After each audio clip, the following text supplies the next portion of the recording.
All right, so now that we have finished with our burning candle lab, what we need to do now is our data analysis. We need to do the math associated with our lab.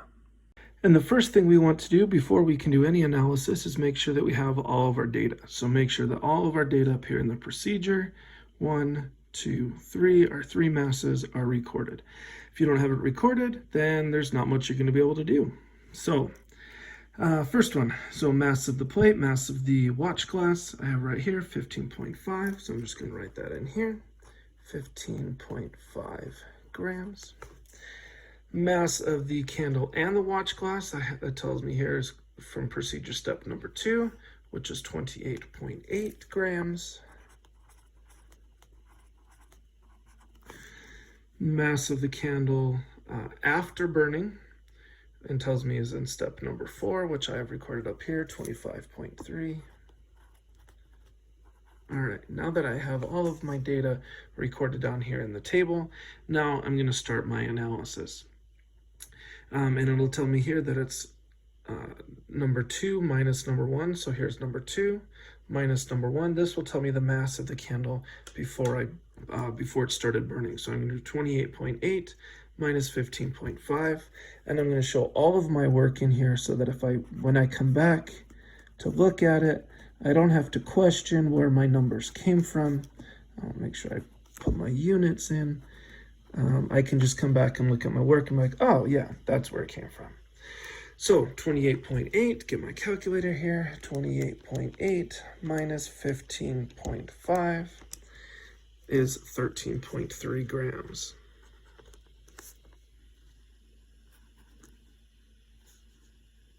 And then here's my G for my grams.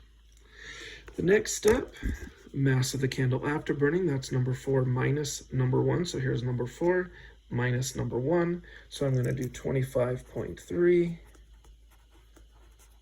minus 15.5. And this will tell me, again, the mass of the candle after we were done burning. So I bring my calculator back, 25.3 minus 15.5. That gives me a mass of 9.8 grams. And G for grams. Okay, and as I've said before, if my data is slightly different than your data, don't worry too much about it. It's the process that we're looking at here, not the exact number. So if you're following the steps as I'm doing them, even if you get different numbers, again, it's the process that we're looking at. So the last part here, it says mass of the wax lost. So that's going to be my mass before. So that's going to be this number here, 13.3, minus the mass after, which is 9.8. I'm going to subtract those. 13.3 grams minus 9.8 grams. Get on my calculator. 13.3 minus 9.8. And that gives me a difference of 3.5 grams.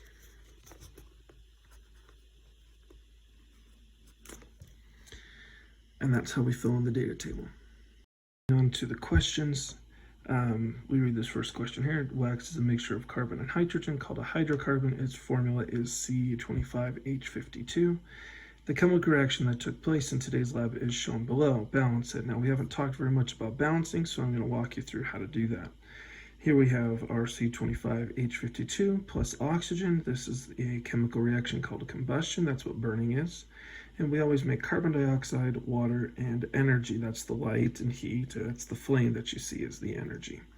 So in order to get these balanced, again, we've got to have the same number on the left side that we do on the right side. So here's how we're going to balance that. First, I'm going to start with my carbons. I've got 25 carbons here, so I need to have 25 carbons in my carbon dioxide. So I'm going to write a 25 right here in front of my carbon dioxide. All right, so now I've got 25 carbons on the right side and 25 carbons on the left side. Now I'm going to move on to hydrogens. I have 52 hydrogens over here in my wax, and all of those hydrogens come over to the water. So I need 52 over here, which means I need to put but each water has 2, so I need to have a 26 in front of my water. Now I have 25 carbons and 52 hydrogens, so we're good. Now we just need to look at our oxygens. Here we have 25 carbon dioxides, but each carbon dioxide has 2, so that's 50 oxygens. 50 plus 26 is 76, and I'm gonna have to do a quick little math here. 76 divided by 2 gives me 38, so I need to have 38 oxygen molecules in order to make this work.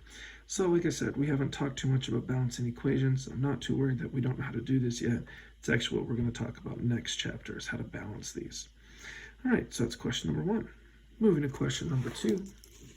It says, what is the molar mass of C25H52? Again, remember, this is our wax. So in order to do that, I have 25 carbons. So I'm going to do 25 times, so this is for my carbons.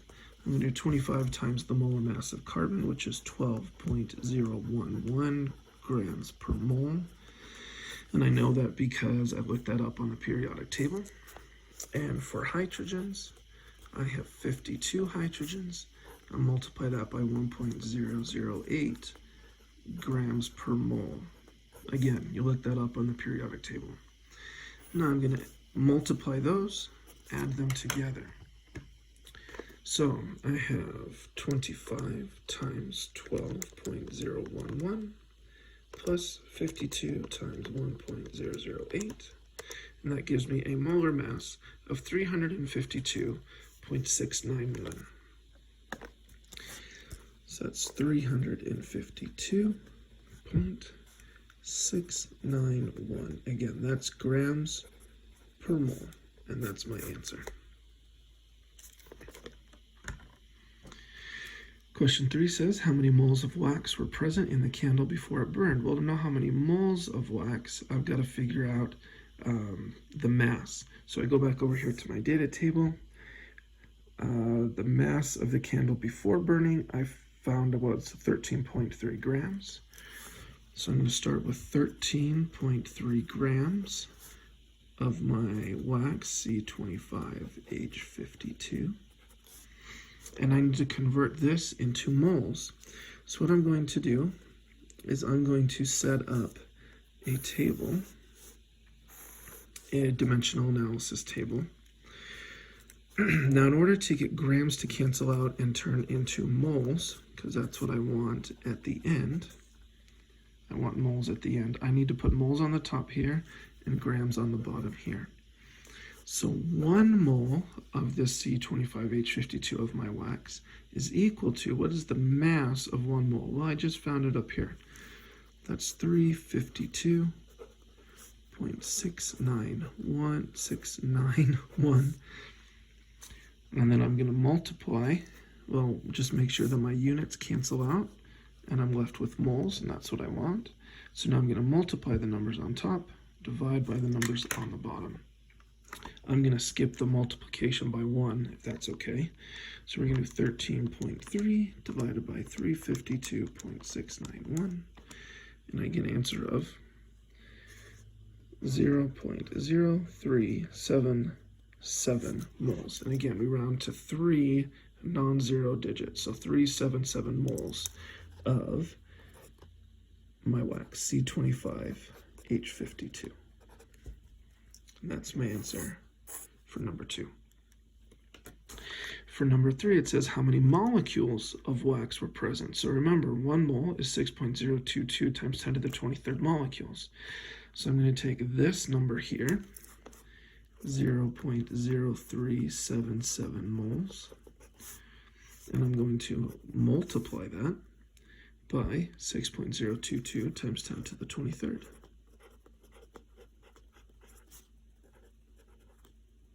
And that will tell me how many molecules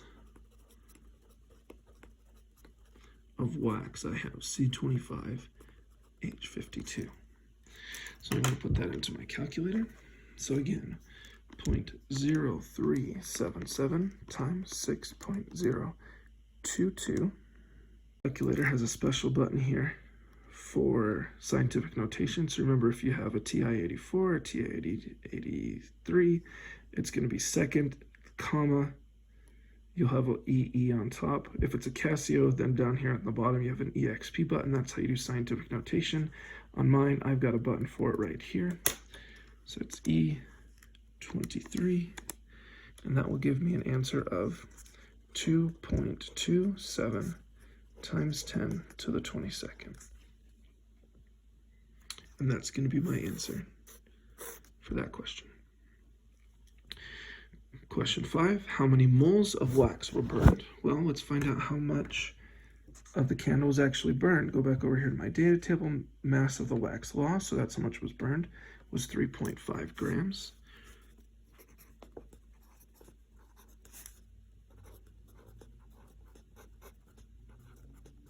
Now I'm going to do the same dimensional analysis table that I did up here. 1 mole is 352.691. And again, I'm trying to get 2 moles of C25H52. Make sure that my units cancel out, grams and grams, and I'm left with moles. So now I multiply by the numbers on top and divide by the numbers on the bottom. Again, I'm going to skip the multiplying by 1 step, if that's okay. If that confuses anybody, please come talk to me, and we'll get that taken care of. So 3.5 times 352.691. Oh, no, not multiply, divide. That would have been bad. And I get 0.00992. 0.00992. Remember, we go to 3 non-zero digits. And that'll be my answer to number 5. All right, for number 6, it says how many molecules of wax were burned. So it's the exact same step that we did up here, only instead of the moles that we started with, we're going to do the moles that were burned. So 0.00992 moles. I'm going to multiply by 6.022 times 10 to the 23rd. And this will tell me how many molecules of my wax, C25H52, I actually burned during my experiment. So 0.00992 times 6.022 E23 and 5.97 times 10 to the 21st. So that's how many molecules were burned during my 5 minutes of burning my candle. The very last question, it says, how long would it take to burn 1 mole of candle wax? So here we have, actually, let me go back to this one. So here, this is how many moles I burned in 5 minutes. So how long would it take to burn an entire mole? Well, for that one, I'm just going to set up a proportion. So I know that 0.00992 moles took 5 minutes to burn. All right. Well, then how long would it take for 1 mole to burn? Now that I have my proportion, I'm just going to cross multiply and divide. And again, I would recommend you show all of your work so that when you come back and look at it, you remember what you were doing. So 1 times 5, I'm going to write it all out. I know we can do 1 times 5 in our heads, but I'm going to write it out. Equals 0.00992 times x. Divide 0.00992.